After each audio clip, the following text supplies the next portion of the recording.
Welcome back to Samatza on Bass, and today we're discussing should I buy a custom bass? If I'm going to go out to the shops and spend thousands on an instrument, should I look at custom instead?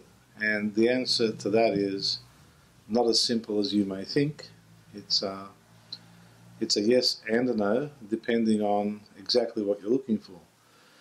So today I have a custom Surine Quest bass, a neck through 5-string with the 35-inch scale. This one has Delano pickups.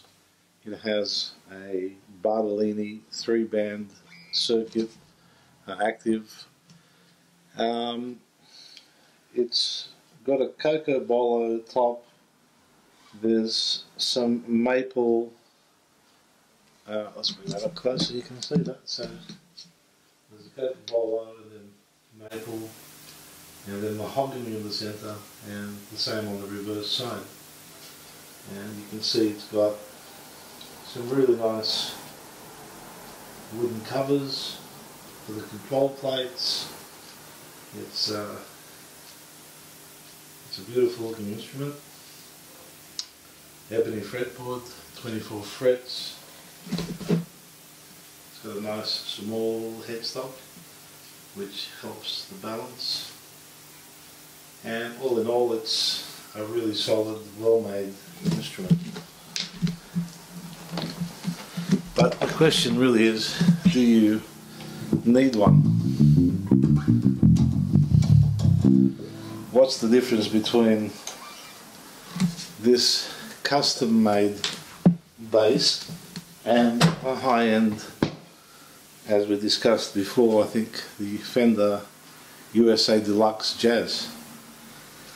Well, when you buy USA Deluxe Jazz, you have a few choices of colours, a couple of choices in the bodywood, 2 choices in the fretboard, being maple and rosewood, and that's pretty much it.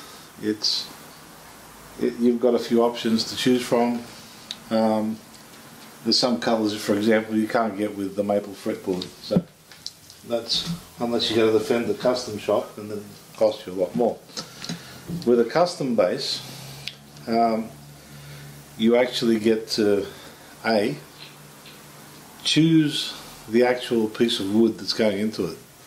So somebody like Scott Surine will send you pictures of particular boards, and you can pick the one that you want. Or if you're lucky enough to live nearby, you can go and check these things out. And you can pick things like the string spacing, and this has got a wide spacing, which is what I wanted. I wanted a 3-band EQ.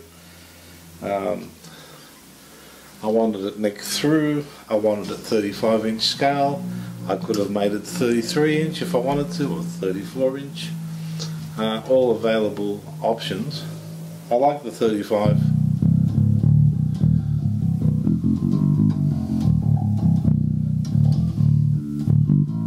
Because it gives the B string a lot of clarity, and this bass has got a lot of sustain.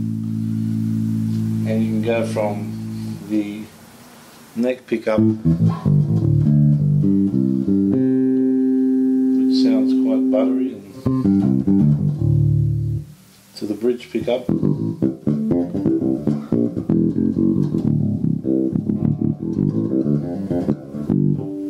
which you can pull a lot of tones out of it. It's got a lot of tonal options. The mid on this you can pull up, changes the frequency.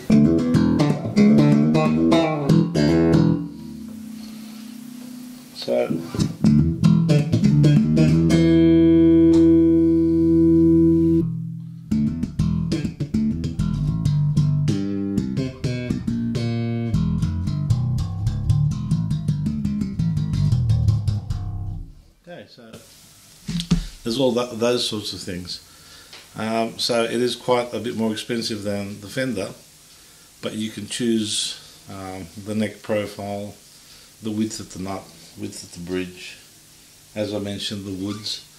And this has got a lot of wood in it, it's quite heavy, but it helps the sustain. It's well built, very robust, nicely contoured sort of body. It's very comfortable. There are other shapes. You should check out the website and check some of the custom jobs that Scott has done. They're quite remarkable works of art. But to answer the question, before you consider a custom instrument, you have to be really sure of what it is you actually want, because it's quite easy to look at something that looks as good as this and really fall in love with it and just go out and buy it because it just looks great, and we know it's going to sound good because it's by a reputable builder.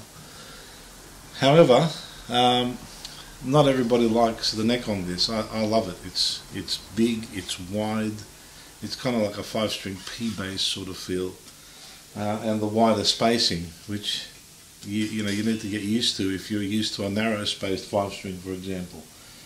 Other things on this, with this type of bridge, is you can still adjust the string spacing to some degree. So you need to know what exactly you want. And I suppose if I did this again, as I get older and I don't really want to stretch out quite this far, I might have gone for a 33-inch scale length. I might have gone for a little bit narrower spacing. I may have gone with bolt-on and just ash in the body, and perhaps just a neck which is one-piece maple, which means the fretboard and the neck are the same piece of wood. They're still obviously routed for a truss rod. Those sorts of things. Having said that, it's worthwhile if you want particular aspects of different instruments. So with a custom builder, you can discuss the body shape. You can have this chambered so it's lighter, it yields a more open, slightly acoustic sort of sound. You can use different electronics. You can make it passive, active. You can use Bartolini pickups or Delanos or EMGs or anything you want, any combination, any colours, any wood combinations that you feel are appropriate. But you have to know what these things what the end result would be, because if you're just guessing what an ash core would do on this, you may get a result that you're not happy with, and that's something that you wouldn't rebuild it. You'd have to start again. So if you've played a lot of different instruments and you like particular aspects of particular instruments, then you're better armed to make a custom choice. If you're new to the game, you're not really sure, you should probably steer away from the custom stuff. And again, if you are lucky enough to live somewhere where they have these sort of shows or exhibitions where you can go and try some of these things, it always pays to go and have a play and have a feel of it and see how it sits in your hands, see how you like the sounds and all the tonal options. I mean, I really like this because it's got a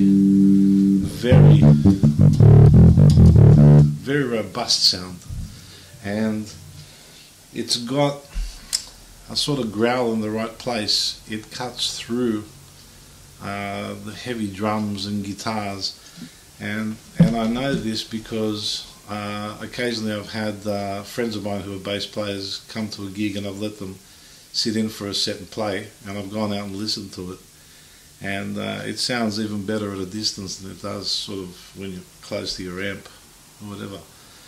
So these are some of the things that you ought to consider in a custom build.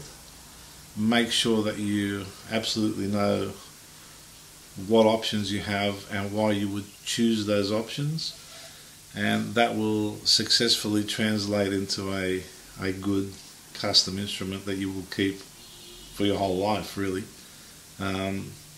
If you're not entirely sure, then it's better to try, ask, find people that have custom instruments, ask them about their experience. And being custom, naturally they're more expensive, because a custom builder like Scott Surine or Michael Tobias or anybody like that, everything is largely handmade. They don't build many instruments at a time, so it's not like a production line instrument that your off the rack stuff is. And obviously you have to pay for the expertise and the time, and the cost of creating that environment where you can build these things to this degree is spread over a lot less instruments than a factory churning them out. So this bumps up the cost naturally.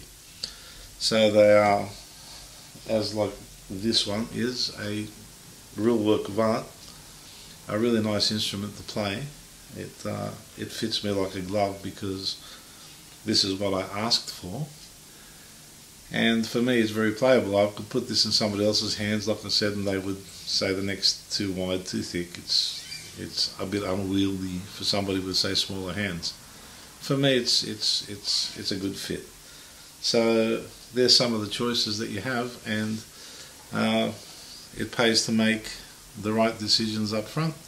If you decide to go custom, well, enjoy the actual process and the journey of choosing all the different bits that go into it. It's quite a good experience. So I'd like to thank Scotty for building this for me. Mate, I've still got this. I still play it often, especially in the studio, because it's got such a great sound recorded, and I've still got the fretless. So it's all good. Thank you very much, and I hope that helps answer the question. In the meantime, keep making music, keep playing bass, keep well. God bless you, and thank you for watching.